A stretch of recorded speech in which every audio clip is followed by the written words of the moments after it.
And welcome back. My name is Brian Henchy. Welcome to the New England Job Show. If you're just joining us, I'm joined by John LaRosa and Brad Marston. They are both partners and co-founders of Four Tier Strategies, LLC. John LaRosa, immediately to my right, is a longtime business and political consultant with a track record of success in many vertical markets. He's a 1984 graduate of the College of the Holy Cross. John has worked in a variety of fields, including real estate, banking, sales, marketing, and new media. He has served as vice president of 2 companies, and for the past 15 years, he has been consulting independently with sole proprietors, CEOs, and political candidates.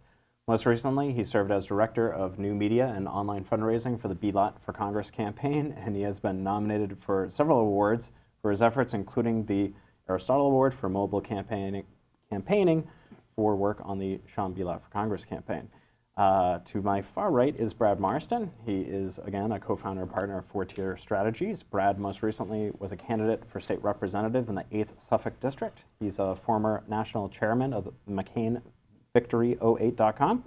He regularly consults with business and political leaders on the use of social media. 1982 graduate of Georgetown University, Brad Marston has a 30-year career in the securities and hospitality industries. So, gentlemen, welcome again.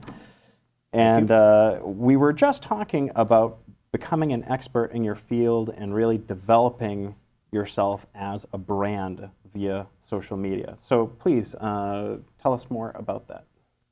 Well, again, it's becoming a source of information. It's about offering value to other people in your field.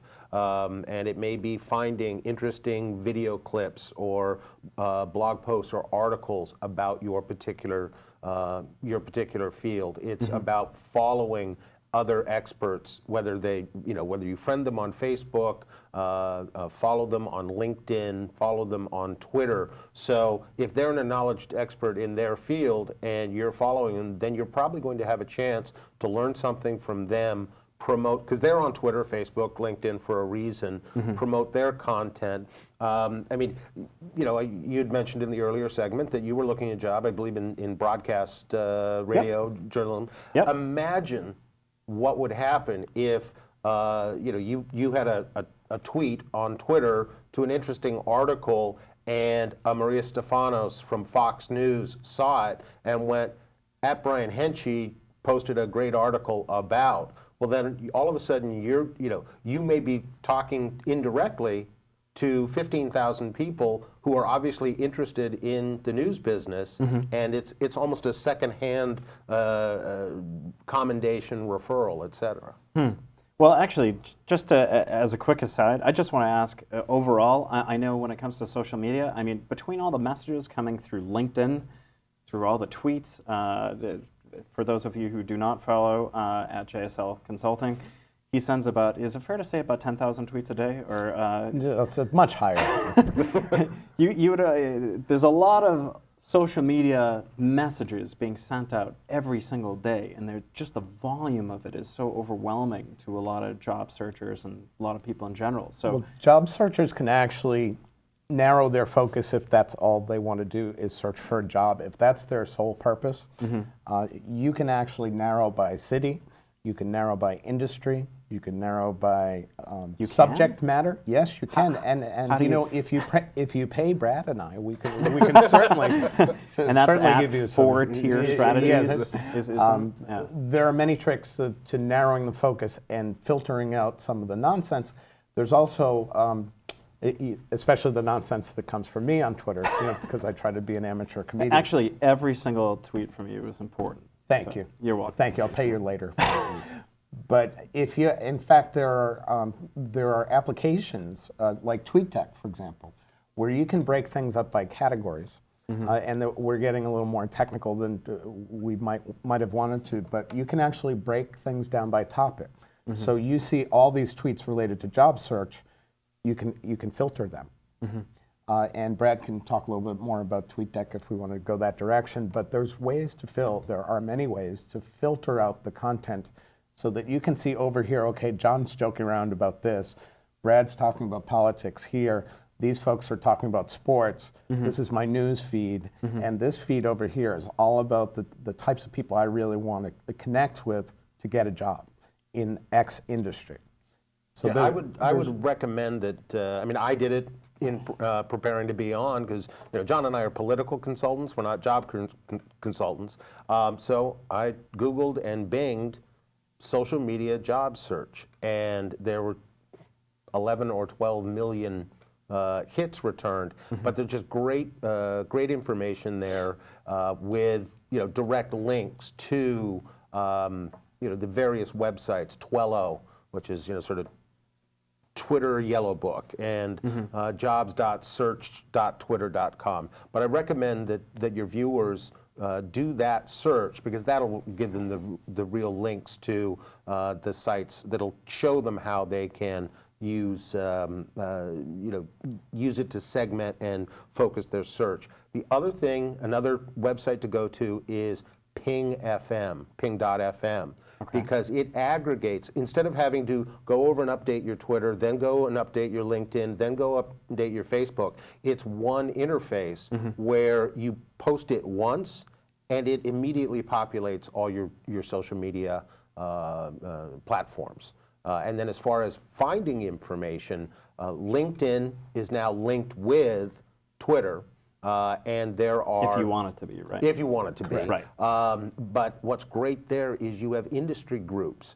And I would strongly recommend anybody who is looking at in a particular industry, go to LinkedIn, you do a search for groups, join a group, and then make sure you go back 2 or 3 times a week to, as you were talking about before, make sure you're engaging with people. Make sure you're asking questions, answering questions, offering advice. And then there are actual just job postings, which again, you can search by industry, by location, by type of job.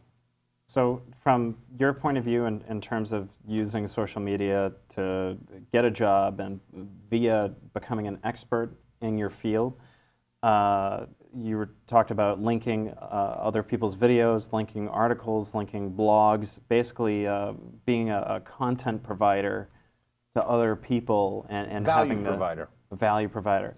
And then by providing that value to other users, then hopefully, I don't know, hopefully they find a job and send it your way? Or Well, it's actually not a hopey, changey thing or a hopefully thing. There is an art and skill to it, which we can cover all in this segment. But what you're saying to people is, I'm available for work, and this is why. If you just take out all the tactics and all the technology, you're selling yourself. And what are the barriers to sales? No need, no time, no money, no urgency. You're kind of trying to address these basic deal killers with your presentation. And how do you sell and market to people? Targeting, repetition, exposure. 3 keys to selling. So think about the old school stuff that they taught in Sales 101, and now you have new school tools to deal with it. So instead of going to the Rotary meeting, and I'm actually a Rotarian and Kiwanian, so I do a lot of these old school kind of networking groups and community service groups, BNIs, all that sort of stuff. You can still do that, but you're meeting 10 people. And 10 people can tell their friends.